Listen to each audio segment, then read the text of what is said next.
Okay, we're back. Thank you for staying with us. The next session is, we're going to expand the horizon a little bit, and we're going to talk about smartphone and tablet publishing case studies. But first, we're going to continue from where we left off, because Channel 4, the first case study of this session was going to be from Penguin, as I said.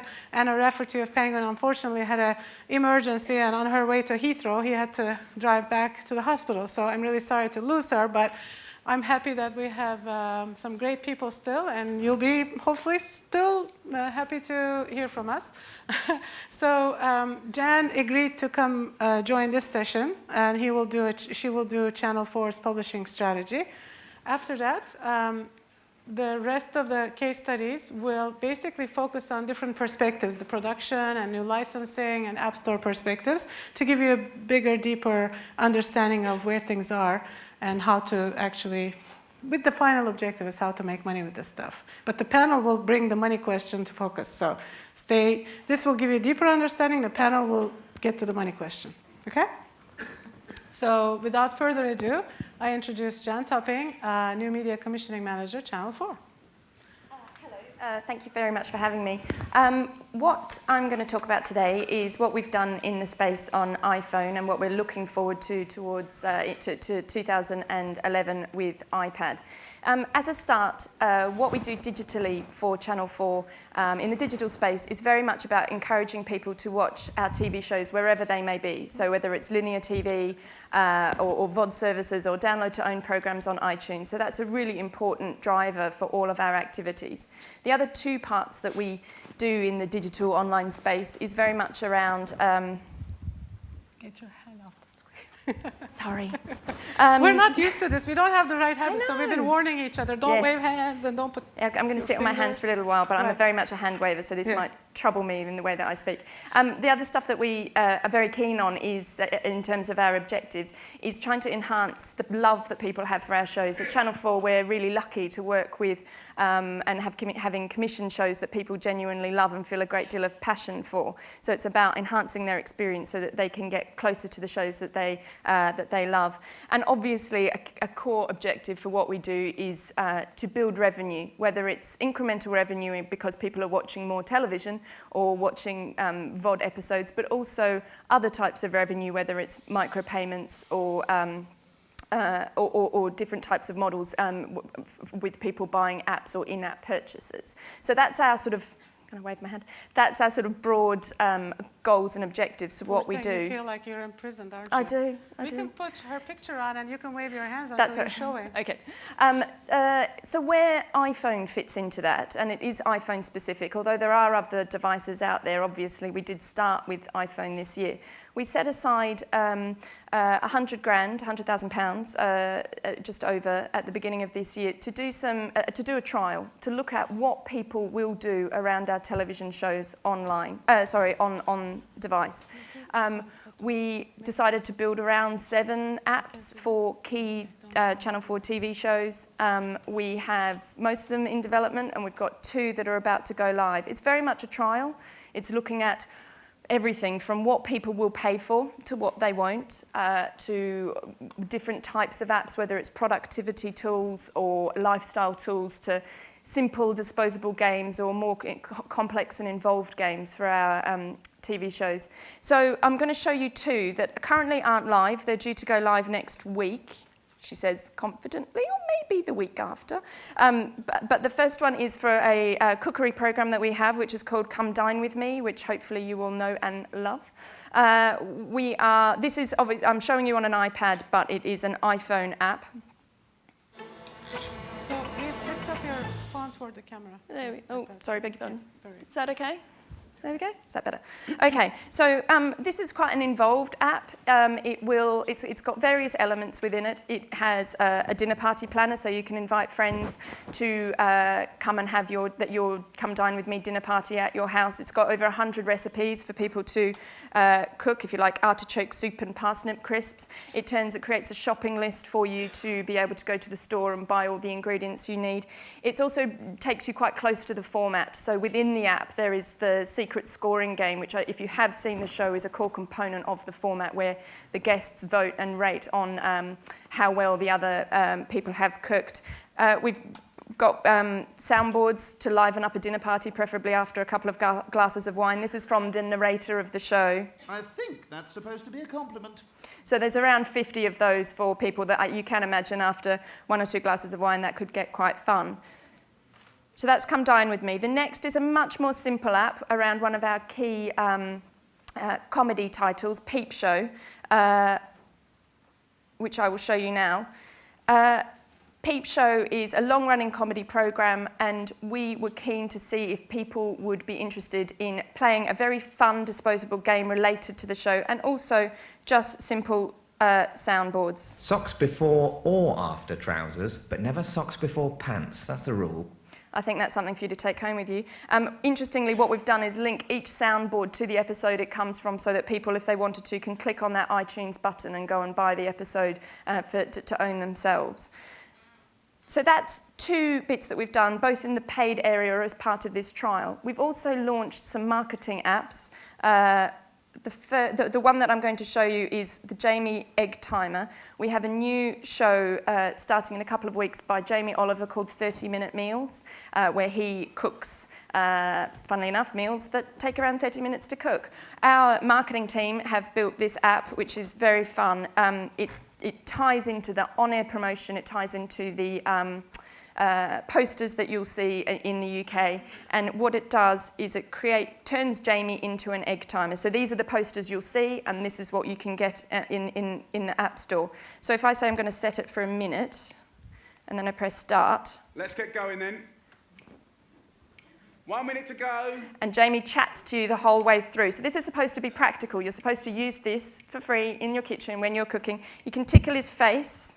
He doesn't particularly like it. He does get a bit cheeky. He doesn't talk to you like the tomcat did. No, he doesn't talk back. I think that's the next iteration, isn't it? If I keep tickling his face, he usually eventually starts to bite you. Oh. No. I don't know. He's got no arms and legs. I think he'd struggle to cook with no arms and legs.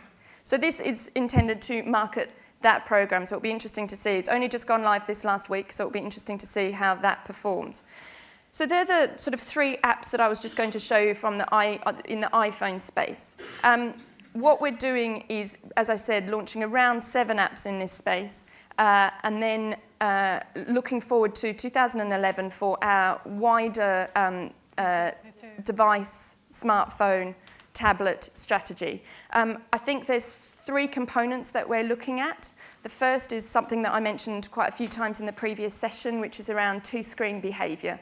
As an organisation, we are very keen, as I said, to get people to watch more of our programmes wherever they may be, and the social nature of these devices. I think I said earlier the statistic that something like 2 out of 3 people in the UK and in the US are usually got some device with them that they are using while watching television. We're really keen to capitalise on that and it's sort of deciding what to do. We don't want to try and own that whole conversation at all. It's more about deciding when to invest and build specific properties, such as we have a game show called £1 Million Drop. So we've built a play-along game. So when the show is on air, you can sit online and play along, and the presenter talks to you, and you can answer real-time the questions that are being asked of the contestants, so the audience at home can answer that game at the same time.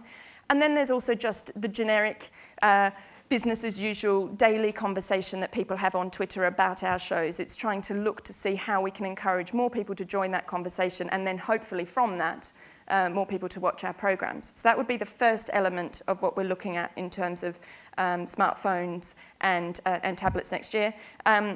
The second element is browser accessibility, which is gone, but so I can't show you this. But I think this is quite an important point for us and probably for other people, is we've recently relaunched our news website, Channel 4 news website. It is now fully accessible on Apple devices, which is fabulous. It means you can watch our programs, watch all of our clips where previously it was all geo-blocked, or had digital rights on it, so and built in Flash.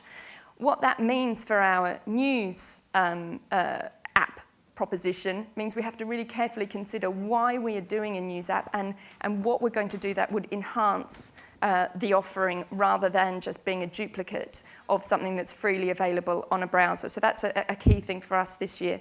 And the third component is around standalone experiences for our TV titles. By that I mean it's not about the run of, the usual ebb and flow of the schedule, from series 1 and then a lull between series 1 and series 2 and then back to series 3.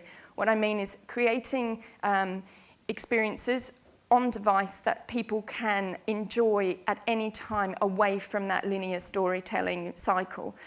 It could be graphic novels for some of our dramas. We're looking at games for some of our comedies, things that are longer lasting and have a different life expectancy or life cycle and behaviour than the actual TV show, but really tap into that passion, love and obsession that people have, especially in the comedy and drama space. So that's sort of to give you just a hint of what we're looking to do next year. I thought I'd just touch on a generic, a broad approach, I would say, for how we are trying to approach this space. It's very much in partnership with our producers.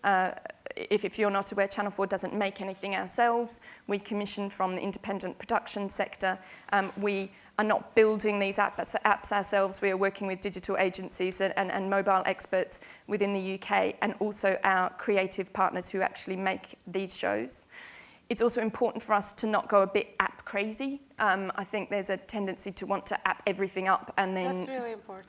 And just throw stuff out there. And we're trying to be much more selective, to do things well, not well, excellently, and do less better than more and worse. Because I think it does, people expect a high level of quality from Channel 4, which I'm sincerely hoping that we'll deliver on.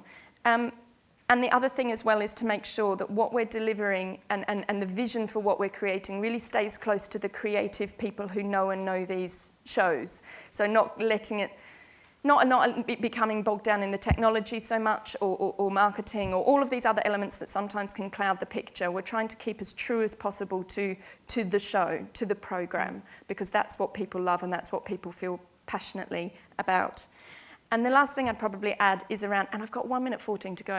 Oh, yes. So the last thing I'd probably add is this is very much for us. We are a broadcaster. We are not a tech company. This is an exploratory learning cycle that we are in. We absolutely will make some mistakes. We are learning from experts that are out there in the field. We have a desire to be sort of a central cog in a wheel with all of our producers, but very much are aware that we have to keep up with latest trends, and that means working in partnership with a range of people with different skills and not trying to sort of put all of our eggs in one basket or try and go it alone. So, and then the next challenge on from that will be taking that learning and actually being able to build this into business as usual and achieving scale, which will be the next big challenge for us. Great. Thank you very much. Just a couple of questions and we'll move on to Sean.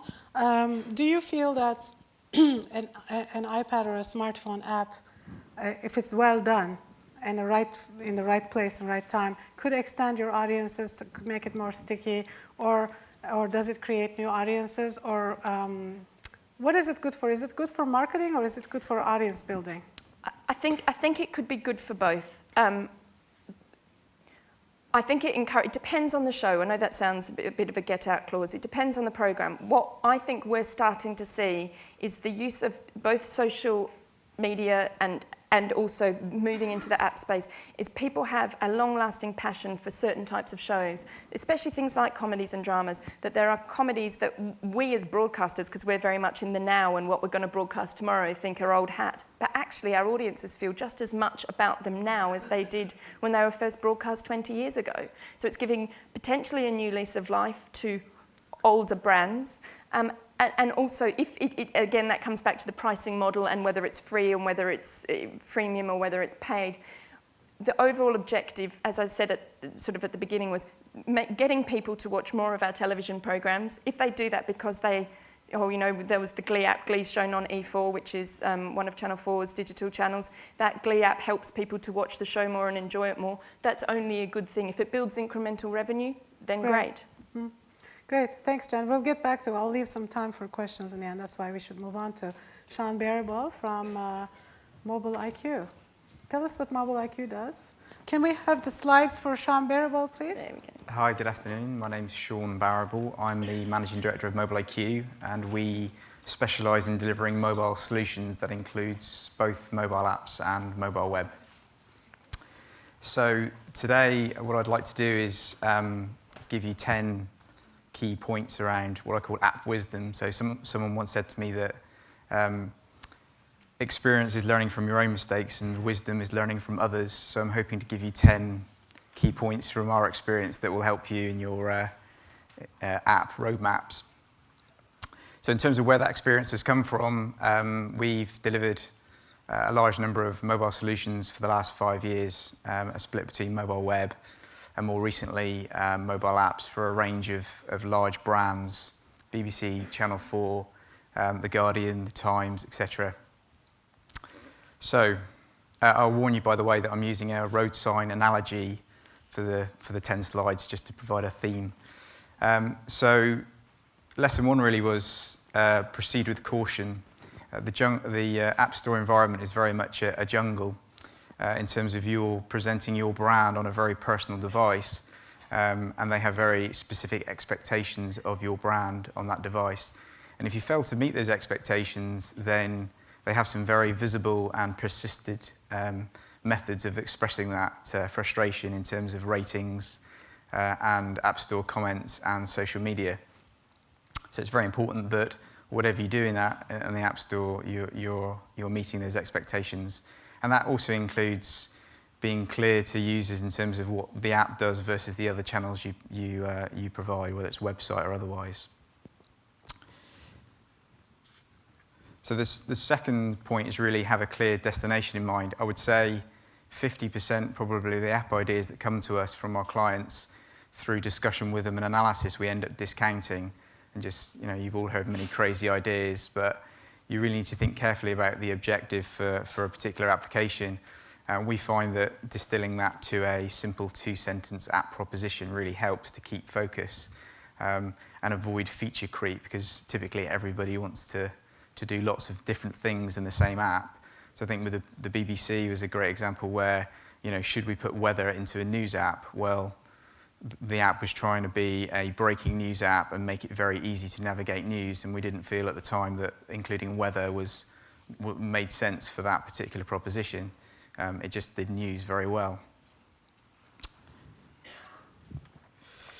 So point 3 is really select the right path for you, and I'm primarily referring to which platform.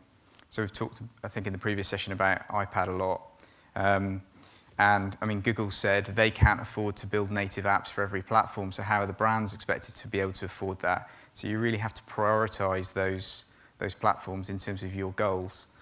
And I think I included in here a graph, which you may not be able to see, that shows the last 6 months smartphone adoption for new users in the US, which clearly shows a strong growth in Android. But I can give you a couple of examples where those sort of high-level numbers don't necessarily reflect the reality for a particular client. So we were doing a medical application and the client wanted to do iPhone, but in the particular example, BlackBerry devices were much more prevalent in the medical industry. Another client wanted to deploy an app in India, but there we ended up doing a mobile web version because it was far more appropriate for the target audience, target demographic, target geography of the particular user base they wanted to reach. So for most of our clients now, we have an ongoing strategy of 1 or 2 platforms that are delivering to, but with an underlying sort of HTML5 strategy to give them scale. And I know that some of the broadcasters have a metric around 80% of the people who see something on the television have to be able to interact with it. So if you've got an app that only reaches a small percentage, that doesn't meet that criteria. So you need something and a strategy that gives you scale. So the next point is men at work. So make sure it's sustainable. I can give you a few horror stories where management pressure meant that V1 versions of apps were pushed out of the door very quickly in both the publishing and other industries, and the amount of work that went into it in terms of editorial, infrastructure, etc., was just unsustainable, and they're really suffering with that now. So I'd really encourage you to think carefully about the sustainability of the apps you're building longer term, especially as new versions of the devices and operating systems come out. And at Mobile IQ, we have a big focus at the moment around the publishing industry and trying to find a way to allow magazine production companies to create apps with only sort of 25% more effort than they take to produce the print versions. So make sure it's sustainable. Avert a design disaster, a little bit controversial, this one. Touchscreen design is still in its infancy, and I think that we're still establishing what represents best practice. And you often find there's a little bit of internal pressure in certainly larger companies for the website teams, etc., to want to get involved in the app design. And it's a pretty specialist area, I think, and I'd always recommend getting involvement from some touchscreen experts to make sure your designs are the best that they can be. And just do simple things like put the designs onto the phone, even as a flat graphic, so you can actually touch and feel it. It really helps.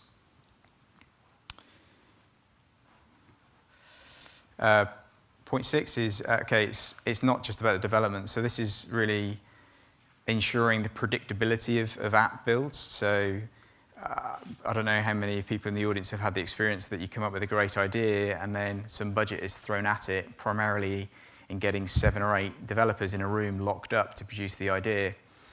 In our experience, if you get the analysis and the design right, then you can keep the development to closer to 30% of the effort of the project, with the sort of deployment being a big part after that. So I'd really encourage you to make sure these things are predictable, to focus on the analysis and the design and what it's meant to do, and it avoids the expensive... Can I ask you a question? Yeah. Are you saying that they should just make the app, but then they should deploy quickly so that they can market test? I mean, don't just do analysis paralysis, get out there and see what the input is? Is that what you mean? I think I would recommend, that when you've decided on your core proposition, deliver that core proposition first before you start to try and build on too many bells and whistles and get that out. But if you certainly think about what it's meant to do and the dependencies you have on infrastructure, especially with broadcaster apps around feeds and video, if you think about that up front, it helps avoid having to go through 7 iterations of development. Right. Point 7 is get a launch plan. So once you've built it, a lot of people submit it and don't do much else. We found that doing things like a screencast or supporting web page, submitting it to review sites really helps to generate buzz that has a huge impact on the success of the app and the take-up. Point 8, so once you've got it live, you really need to think about how you're going to play the app ecosystem. And it is almost like another era of SEO all over again in terms of the way you use keywords within the various app stores, the way that you, the timing in which you release the app. So that's actually quite critical in terms of the days of week, the way you manage updates, all plays a part in how successful the app will be, because the top 25 charts are so critical to the success of the app in many ways. So you need to think about how you approach the app ecosystem, even down to trying to coordinate the release of your apps with key features that the platform vendors are now supporting, to try to get promotion from them. And I was going to mention that we use things like Position app. It's an iPhone app that's really useful. I encourage you to try it out. It tells you where all your apps are in different rankings. What's it called? Position app. I see. That's interesting. Oh. And there's a new tool. There's app for app and app and app of an app and of an app. Kind of It's thing. basically, yeah, essentially, yes. It tells you how you're doing across the world. It's very useful to see how you're doing in Uruguay. That's cool. Another tool called Distimo we found actually very useful in this area too. Distimo. Yeah, it just does a lot better job of the reporting than Apple does. Last two. Beware of potholes. This is just a generic slide to cover some of the key things you may fall down on. So, quick few examples. We found subjectively that if your app goes over the 20 meg limit that the Apple impose for iPhone, then it can have the number of downloads you get. Less so on the iPad, where Wi-Fi is more prevalent, but it makes a huge difference. I don't know if you're aware of the carriers are really suffering with the amount of data these devices are using and are starting to put pressure on Apple, etc., to get the developers to minimize the amount of bandwidth they're using. So now Apple are imposing a 64 kilobit limit on video streaming over the air, which So is that's going to impact the news apps, right? any video Or apps. any video app. Yeah, So that's essentially kind of a Wi-Fi bad news only. in a way. Yeah, huge issue. And then with Android, the fragmentation problem is creeping up on us again, and similarly with BlackBerry. The last point really, understand your audience. Seems like a small point, but number one, make sure your analytics solution is right, not just how many page views, but which orientation, offline, online, that sort of thing, but also make it easy for your users to provide feedback and acknowledge that feedback and reflect it in the updates you're providing to users in the description of the apps. I did slip in a slide here just to show the impact of what mobile apps can do in terms of the ability to supplement and not cannibalize other traffic. So this is just showing a graph in red of a website traffic, and then the green lines are how mobile apps and mobile website as well in this case are supporting the brand across the day. So it's really there to help. So red is website. The red is website. Green is mobile devices. And so they cover when they're low when web is high, and they're high when web is low. So this is good. Yeah. So it's not necessarily a cannibalization issue. Ah, cool. And that was it. Right. Cool. Great. You're right on time. Perfect. Now, if I was a publisher, which I am as well, I mean, I'm looking at publishing things, small things, just to kind of get my hands dirty. If I'm doing a marketing app, obviously, if I want to get it all across the board, I should be doing it on multiple platforms, right? The more audience, the better, because I'm doing a marketing app to just get it out there. If I'm doing a specific engagement app or entertainment app, which two platforms, would you just stay on iPad for the next 6 months because that's got the highest percentage and then transfer it to Android? Or would you, out the door, get off with Android and iPad just to kind of cover the majority of the market? It depends on the audience you're reaching. So, as I said, the India example, it was apps weren't the right thing, or if we did, it would have been maybe a sort of Symbian or something, because that's the prevalent platform. We did something with the government in the UK trying to reach sort of 16 to 21-year-olds for a particular message around knife crime, I think. And their, iPads aren't really a key target market. So it really depends on the market you're trying to reach. So you're saying that we have to analyze the country, and in each country, how much, what's the percentage of the platform penetration? So you got to know all the platforms, which is the RIM and Symbian, which is Nokia. And then what else? Apple platform, and there's Bata, right? I think the next presentation will cover. Actually, there's plenty of platforms, but there's 4 or 5 key ones. But in each market, there's only 1 or 2 key, and the rest is not. So it depends on which country you're targeting, and within that country, which target market you're targeting, so that you have to narrow down so that you don't spend an arm and a leg and not hit your market, right? And there's other factors like if you're charging for it, the different platforms have different abilities to charge. And what gives you the decision criteria to charge or not to charge? Obviously, in a marketing app, you don't charge, but to charge or not to charge? So that tends to come out of the competitor analysis, really, because so it's not a clear answer. Yeah, there are some great case studies. I think the Guardian news app was a great example where people looked at the price point and thought, wow, that's a lot for a news app, but people paid it because it was a very complete and sophisticated app. Right. Okay. Do you want to say anything on that, to charge or not to charge question? I think further to what Sean was saying is it depends on what you're trying to achieve. Again, a nice fence-sitting answer. But if the purpose is to make something incredibly famous, then you probably wouldn't charge. If it is something that people already feel passionately about, that you think that they may pay for it, and you're confident in your product, that they will want to pay for it, then that is a reasonable option too. But I would caution against charging for something, certainly for TV company, I can't speak for anything else, is charging for something if you're trying to make it famous.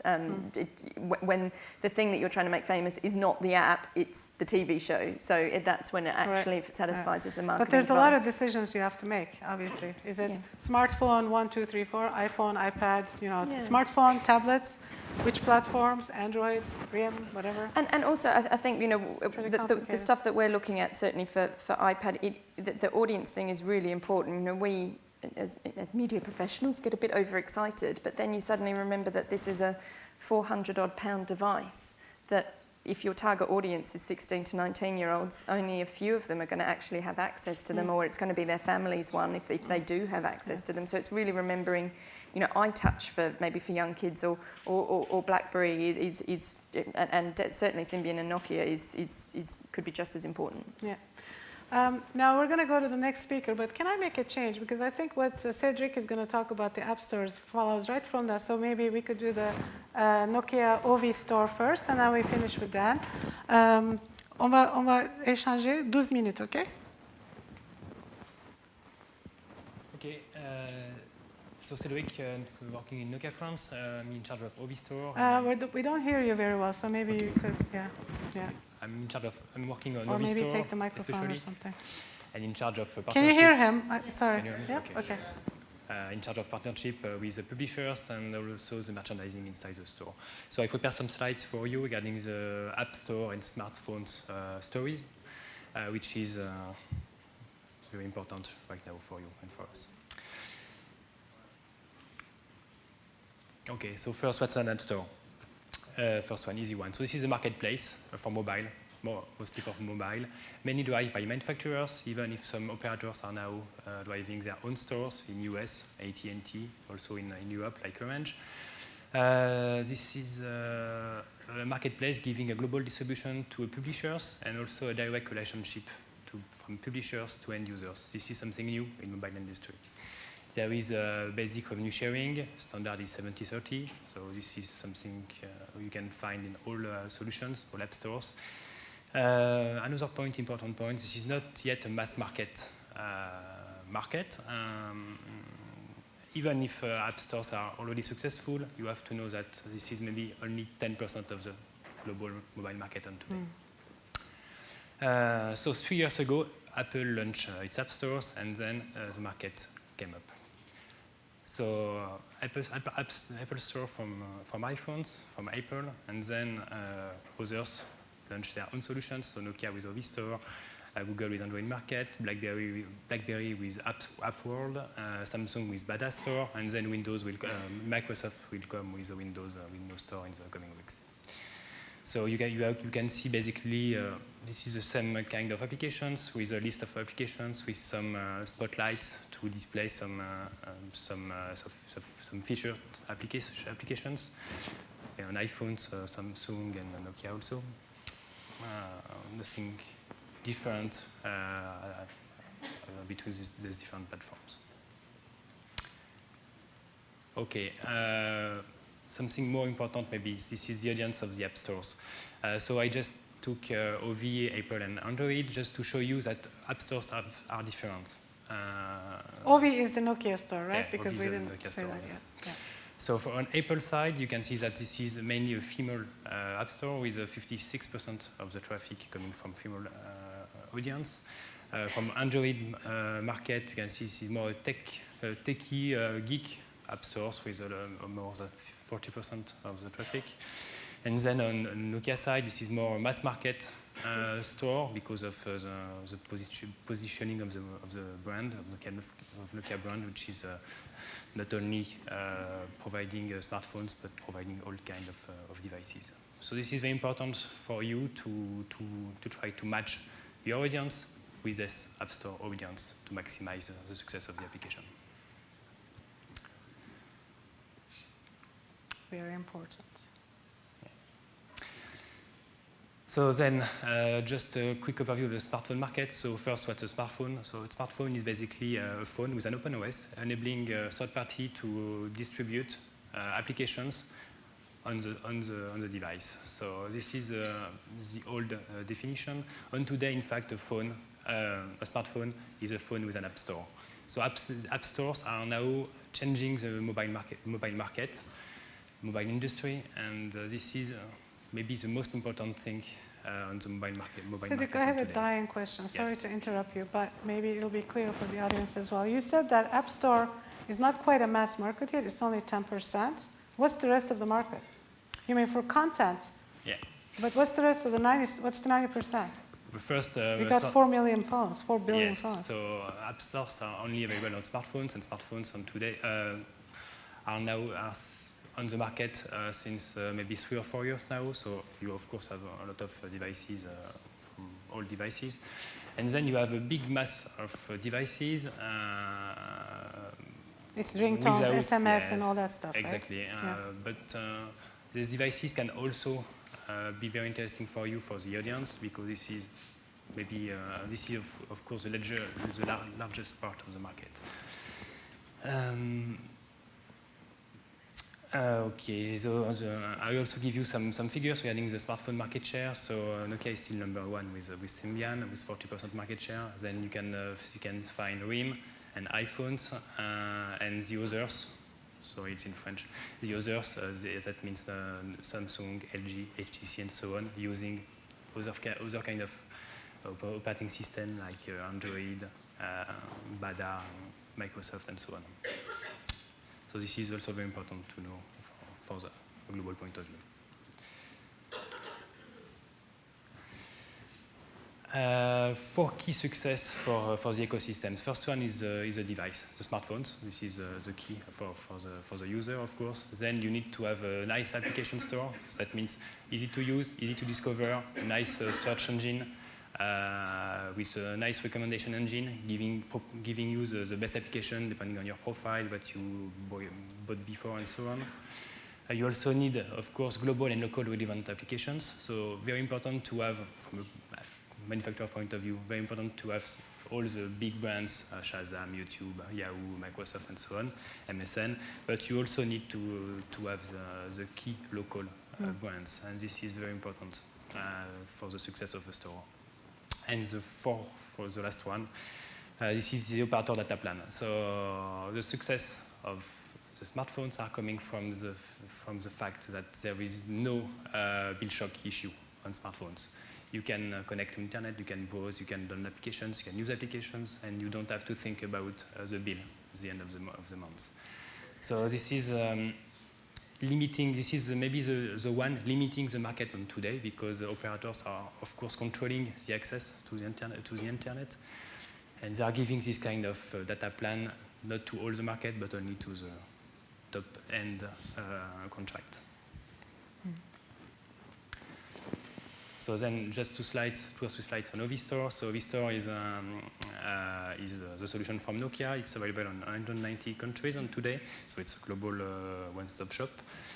30 languages supported, 89 operator deals in 26 countries. That means you can directly buy your content on your operator bill. You don't have to enter your credit card or anything. And 120 devices are supported. So 3 key points for vStore. First one is the global reach. So you can find you can distribute your content on 190 countries. Then you have a personalized inventory.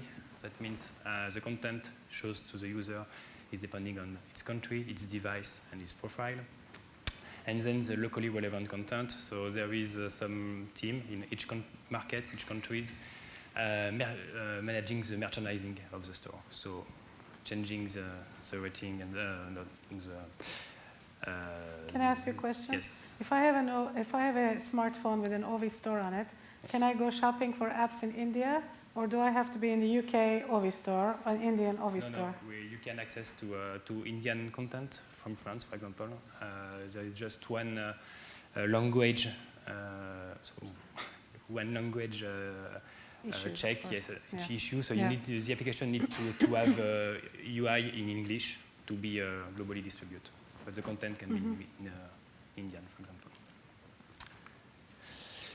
Some figures. So 2.5 million downloads a day. That means 40 downloads per second, 24 hours a day.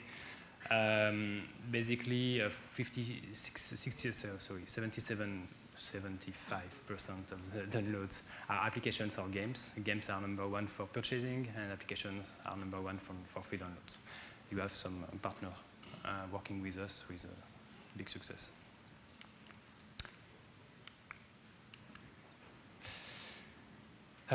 So how to address the app stores? So first,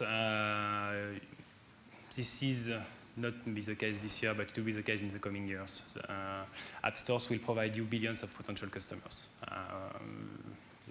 Every year, 1.3 billion mobile phones are sold in the world, and in 2 or 3 years, the smartphone market will be a big potential. So rollout strategy will depend on your market priority, of course. If you want to go to US and Europe, of course, Apple is a must. You cannot not use Apple platform. For Asian market, Nokia is a good choice. Including China, for Europe also. Android is leading the US market now, as you said just before. So Android is clearly important for US and Europe also. So more than iPhone? More than iPhone? Yes, in device side, yes. Wow. So they passed. They are number one since June or July, I think, in US. BlackBerry also is very important for US market. So it will depend on of your content and where you want to deploy your content. But a very important point, you cannot address all these platforms. This is my opinion, at one time, because it will, of course, cost a lot. The mobile industry is not one single industry, and the market is fragmented. So you will have to develop and to port your applications on several devices, OS. Even in the same app store, you will need to develop several versions of your applications. So it can cost a lot if you want to address all the platforms. So this is very important to select the right one, depending on your audience and your content. And then how to monetize your applications. So of course, first you need downloads and traffic. So I have a slide just after to give you some advice here. And then you have 3 main ways to monetize your content. The first one is to get revenue from traffic by advertising. So this is available on almost all platforms, not all, but this is also something to check before developing. What is the rules in the App Store regarding the advertising. Then you have the basic purchase and download, so you one-click purchase.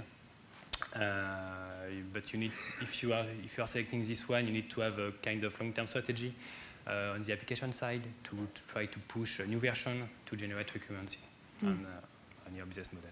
And the last one is maybe the most successful one. And today is a freemium model. That means giving a free application at the beginning and then sell some new content and through an in-app purchase process, for example. Razor and the razor blade model. Yeah. And last slide, I think, regarding how to market your application. So first, a very important point, you have to market your application on your own media, your website, your TV, your radio, whatever. You need to market your application. This is where you will find your audience, targeted, already targeted. This is the most important one. And then this is for Vistor, but I think you can find the same kind of thing in other platforms. We can propose some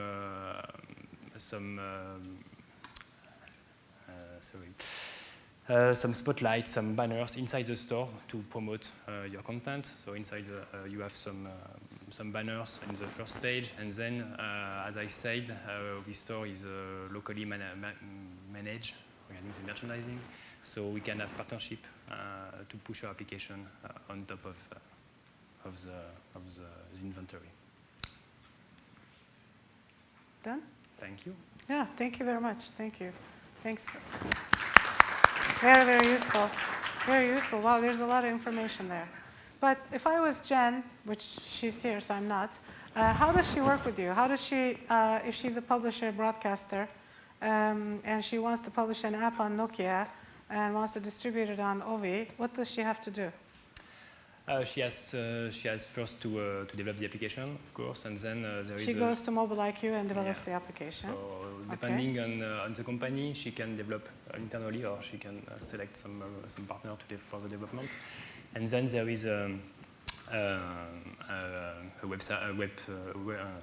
page, in fact, just to upload the content in Vistore, and then you have a very simple QA to check the application, if the application is working well on the device, and so on.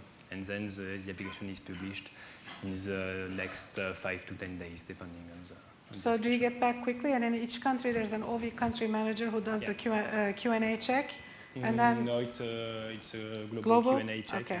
And then all the marketing side is. And do all the app stores? I mean, you mentioned 70-30 rev share, so 30% you keep, 70% you give to the publisher, right? Apple does the same thing. Does every app store follow the same method?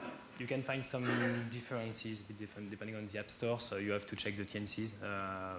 I don't have all the detail in mind, but for example, on app stores, the 70-30 is based on the price including VAT.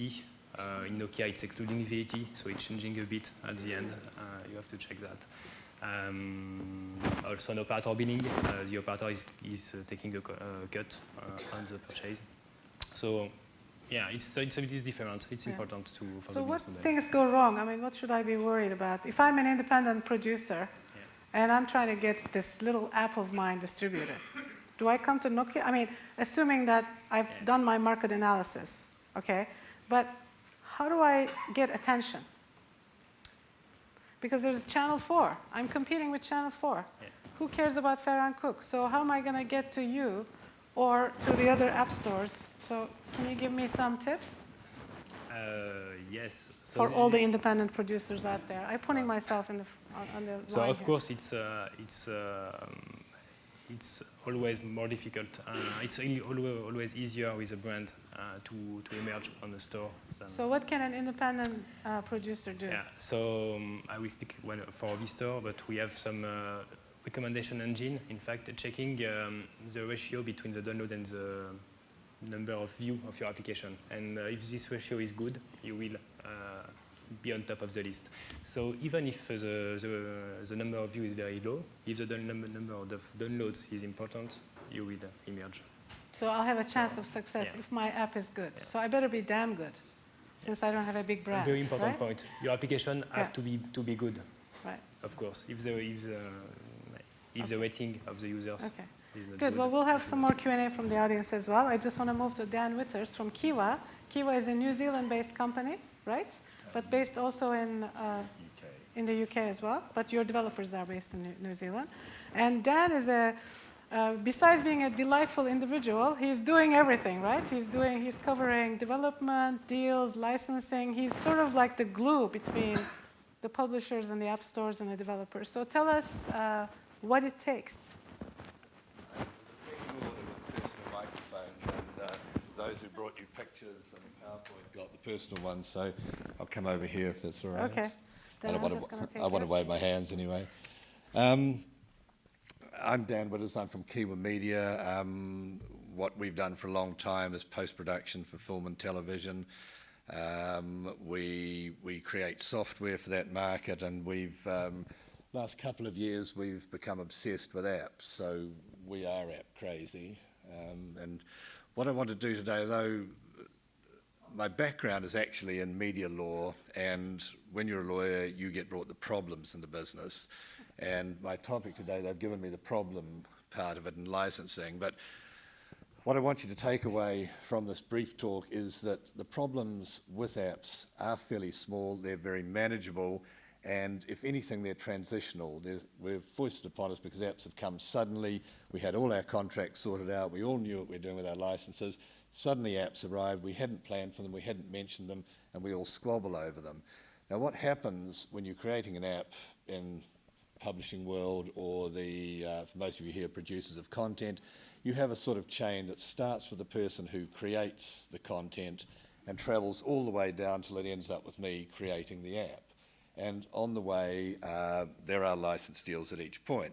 So what I want to do was create for you just a simple example of how messy this can all get, and I've called it, for need of a name, the Falcon Chronicles. It's a made-up name.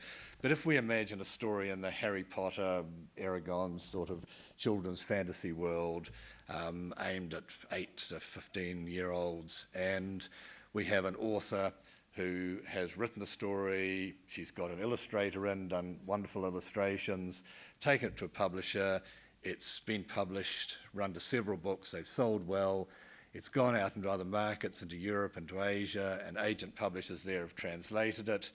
And all the time you see we're getting people creating content and getting an interest in this thing.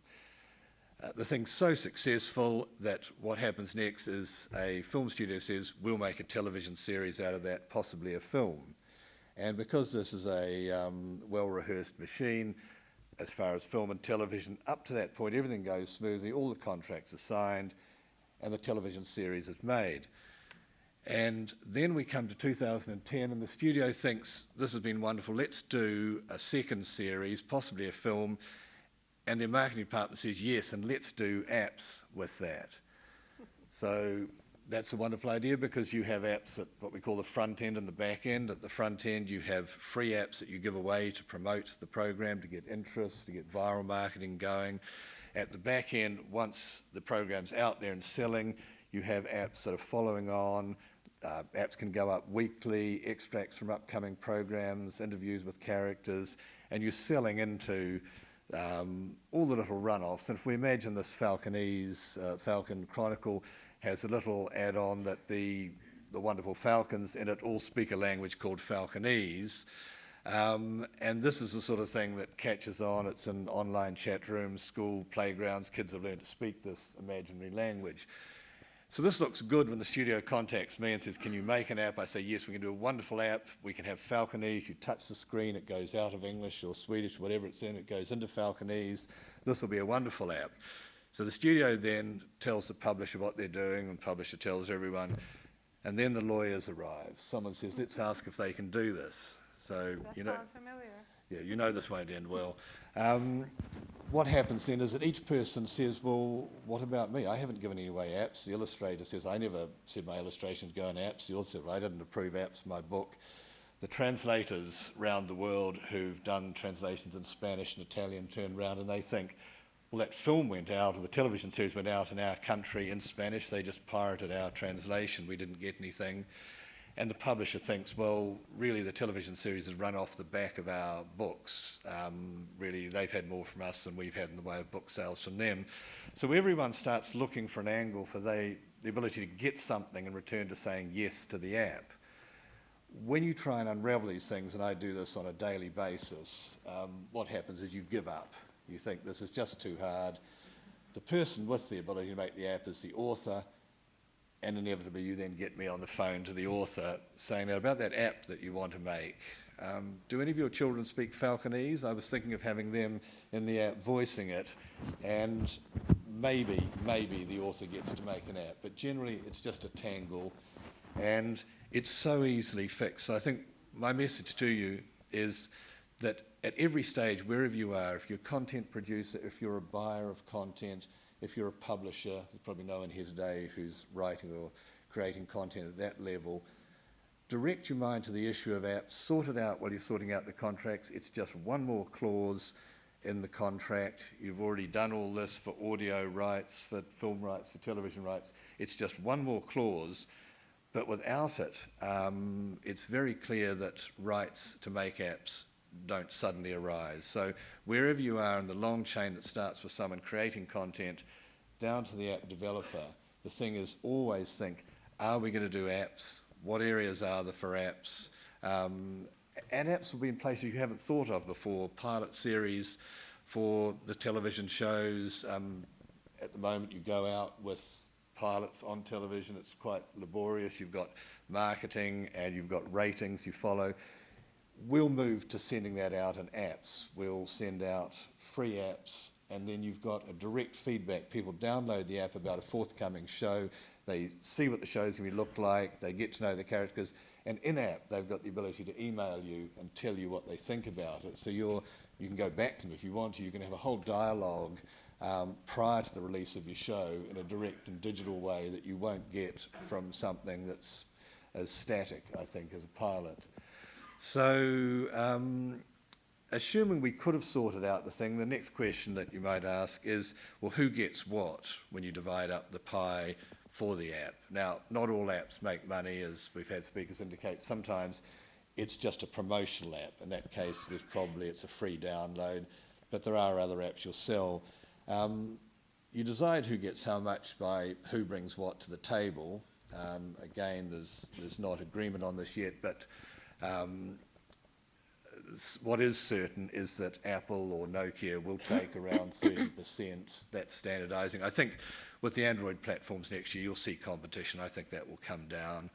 But there's an amount which at the moment 30% goes immediately. Then you've got 70% left. In the case study I was talking about, if we just took as a guideline, I would say the studio would look at 50% of what's left. They've produced a lot of the content. You're probably using their film. It's also their version. It's not the book that's up there. It's their version of the story that's up there. And so they're going to grab about 50%.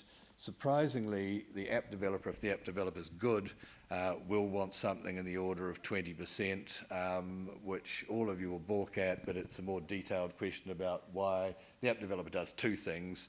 A lot of that content in there is the app developer's content, because neither the book or the film does what the app does in terms of interactivity. And also, as one of the speakers has raised, you've got to keep that app from being obsolete. You've got to keep adapting it to new platforms that come in, new hardware.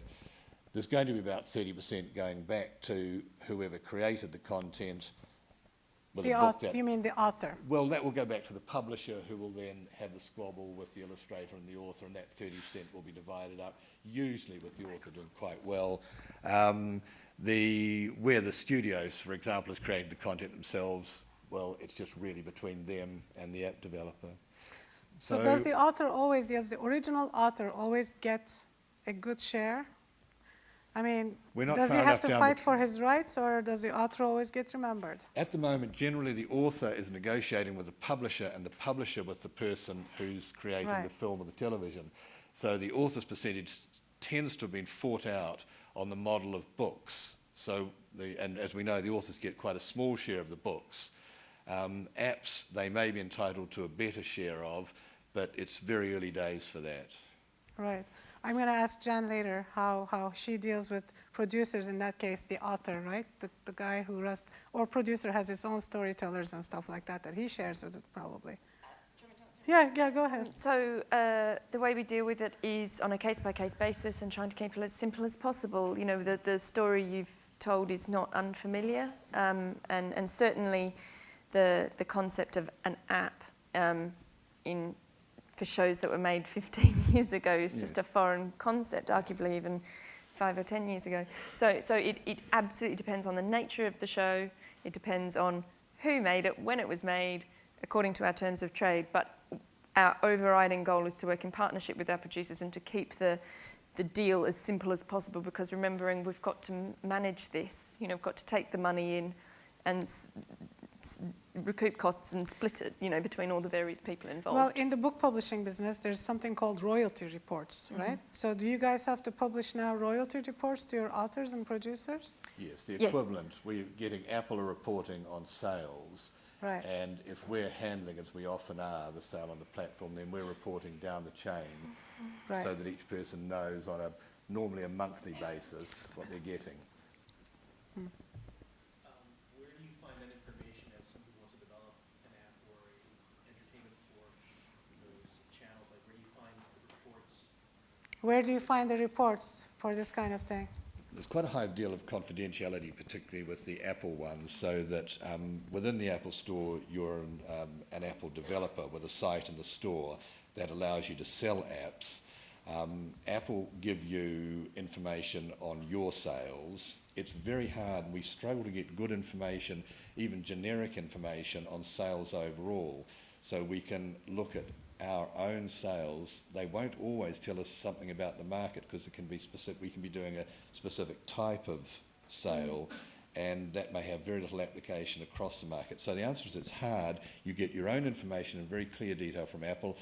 We don't deal with Nokia at the moment, but I'm sure they do the same thing. But do you publish royalty reports? I mean, sales reports, downloads and stuff? Yes. There isn't much general information out there, and I think really we're going to look to Apple and to Nokia and people running the app stores to say, just release. We don't want to know the names of the people and the names of the titles, but we do want to know children's apps in this year sold that. At the moment, we don't have that information. Are you done then with your presentation? Yes. Okay. Why don't I have you back in your seat? Thank you very much. Take a microphone because you're gonna. We've got about 7-8 minutes for questions. So thank you, all of you. You've given great information. So any burning questions from the audience?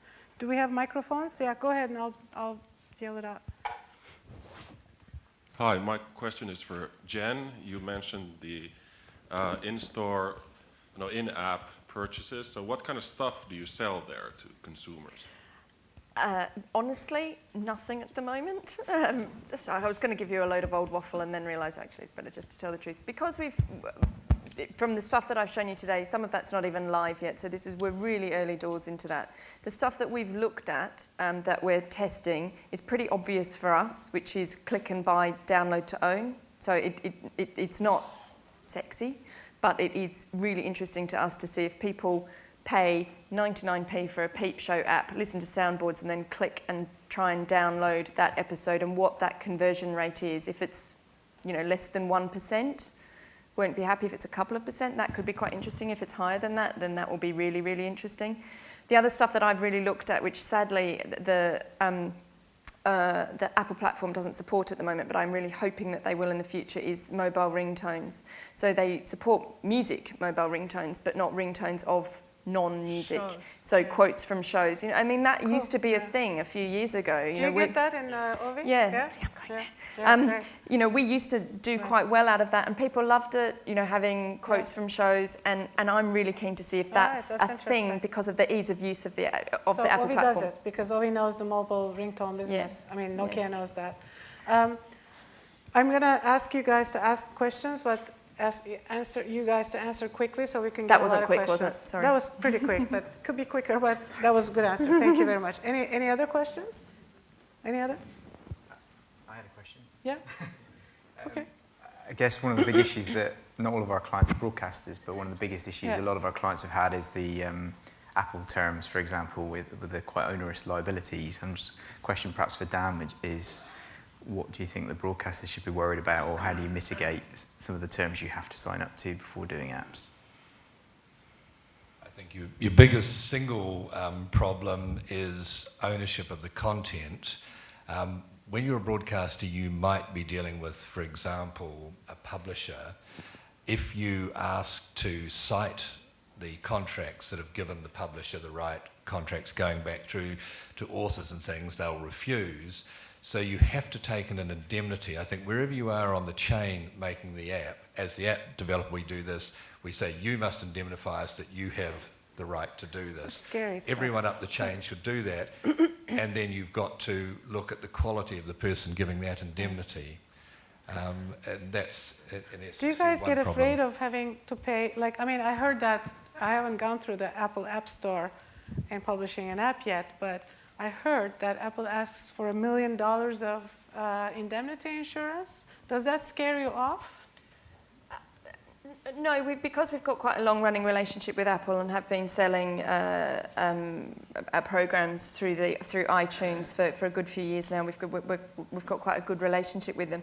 I think we're more of, aside from the indemnity issue, where we sort of are about to learn what their views are on the nature of our content is, if you don't know Channel 4, the nature of our programming is considerably more adult than other broadcasters. So our 10 o'clock shows are going to be much more adult than any other broadcaster, certainly in the UK market. And I'm interested to see how Apple and other sort of international brands view that content, because we have had situations, or I wouldn't say situations, there has been suggestion in the past that some of the more adult nature, often the educational adult nature of some of our content around sex education or medical advice that is very graphic in showing genitalia and things like that, that wouldn't necessarily be acceptable on the platform, which for us as a public service broadcaster does cause us issues. Yeah. Any other questions? Gentleman over there. Hello, Luke from New Zealand also. Dan, question for you. Came all the way here to ask you a question. I could have asked you at home. You know that email, Luke. Could you please speak to some funding models for these apps? Oh, in a good case question. Good Thank question. you for that. Yes. Where the broadcaster may not pay, the funder of the show may not pay, maybe the producer ends up paying for it, I don't know, maybe a third party ends up paying for it, a commercial sponsor. How does the funding model work where all these other people you just mentioned are owed money as well? Yeah, great question. Funding's difficult for apps, despite the fact that the actual ingoing production cost is relatively low in most cases. What you've got is your funding model works backwards from who's likely to make money from sale of the apps. And so where you've got a newspaper or magazine going into app form, it's quite simple. In effect, the advertisers are providing the funding, because in a magazine, 60 advertisers might be culled down to 4 major ones who are paying very much a premium, and certainly the cost of the app being funded from that. It's different in every industry. Children's books, things like that, are relatively easy to fund because the amounts are several £1,000s in most cases to get an app up there. Generally, when you get complexity of the app and you're drawing in factors into your app that are making it an expensive app to produce, usually the corollary of that is you've got a market in mind. Your app is linked to a current TV show that's doing very well. One of the places you can go to at the moment is the newspapers that have paywalls up are noticing a huge drop-off in the hits on the website. With that drop-off, advertising drops off. They're very responsive to anything that's high profile. In effect, you can get major advertising by saying to something, we'll put this app up so it appears to be for sale from your website, and you'll get a lot of hits from it. So it's a complex question, but who's going to make money out of it is the answer. Jen has an interesting point. So Does Channel 4 have a fund for apps? Well, this year we've set aside over 100,000, which I'm afraid is all largely allocated, but we are doing other stuff, and we are different because... How much do you allocate per app? It depends on the app, ranging from 50, 60 for a larger app all the way down to, a couple of grand for a cheap-ish soundboard. Does Nokia have an app fund? Do you pay for apps? Do you buy apps from people? Commission apps? No.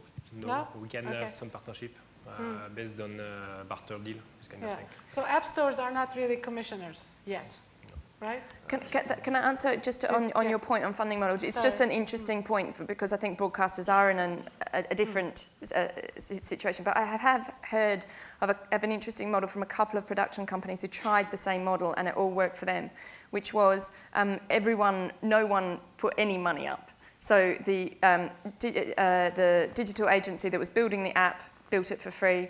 The rights holder, the production company, put in all of the clips or whatever else was needed for free. The talent did revoicing and images and everything for free, and then they all took a recoup of sale. That's nice. You have to be very confident or happy to accept the loss if it doesn't go well. But for the production companies that I've heard use that model, it has worked for them. Granted, they were doing simple apps. They were not massively complex things. But what it did prove is that there was demand around these particular brands, and that's encouraged them to go further and try new stuff out. So it was a really good model to test something out. That's good. I don't know of any app funds in Europe, but I know that I've heard app funds in US, in the Apple's epicenter. There's some venture capitalists, Kleiner Perkins, for example. They come up with iFund and iApp Fund, and there's a couple of app funds like that. They fund apps like a venture capital. So maybe it's just because they're enthusiastic and they have a couple $100 million lying around, but I don't think that exists in Europe that much. If anybody knows it, please let us know. Do you know of an app fund? I believe the EU is spending 10 to 14 million. Really? Yeah, on trying to make a universal. How do we app. get a chunk of that? How do these there people, you are- guys? they've not me. welcomed application developers to get involved. I can't remember the name. I think All it's right. Metrino, Oh, that's Neutrino. interesting. But there is money being spent on the Sean, process. do you have? Yeah, there are definitely both device manufacturers and new app platform That's vendors interesting. who Device are manufacturers. How about, you didn't volunteer Nokia much, yeah. but maybe RIM? RIM has And that? there's at least one other big app store vendor that I know of that are Samsung? Do they do that? Just Well- fishing now. well, with the tablet, the Galaxy Tab, they have been encouraging okay. developers. What But about I'm thinking of one HPN? other who is putting money into apps and Who? I can't say. It's only hearsay, so I can't. Okay. You know. Who? Samsung is giving away €500,000. There you go. Perfect. Great. We're getting some money out there now. Perfect. Well, how do we get, we'll just have to do our diligence to get to it. Yeah. Great. Well, so basically, you guys brought up some good points. Basically, you said hardware manufacturers, in order to establish their hardware, the non-Apple tablet ones want to get there fast, so they might want to put up some money, right? Governments may put up some money for educational type apps. Broadcasters might have small pots of money to share with producers, and then producers might actually share the risk and get out there to learn and then make money, and then based on that they might get, and last but not least, brands and advertisers, sponsors, who might actually do that. So, not bad. There's a business model at least, We're better off than the internet, that's for sure. Right? Any other? One last question, because I'm done here, and they're being very nice to me, they're letting me go on. One last question. In the back.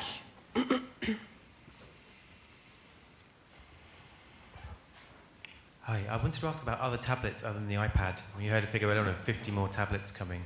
What's going to define when you guys start supporting, say, a Galaxy Tab tablet or the new Android things that come along? What kind of evaluation are you making of these new tablets before you start putting content on them? Well, market research, obviously, we've talked about that. What else? Is there anything else? Very quick answer, please. I would say you talked about we had a couple of projects come up, one of which potentially was going to be a revenue share, coming back to the last point on the Galaxy device, and I think it partly comes down to how much support the device manufacturer is going to provide for preloading the app. Right. Price point is a massive issue. Even if it's a great tab, then it may not be. Actually, that question will be discussed in a bigger way in the next panel, which actually leads me to the next panel. That's going to happen in the next 10 minutes. It's 5:20 by my watch. 5:30, we start the business. We're going to discuss business and revenue in a super panel following. And then at 6:30, upstairs on the 5th floor, we'll meet each other over a glass of champagne. So I hope you can join us. And I hope you enjoyed this panel. I really thank you guys. You've given great information. Thank you very much.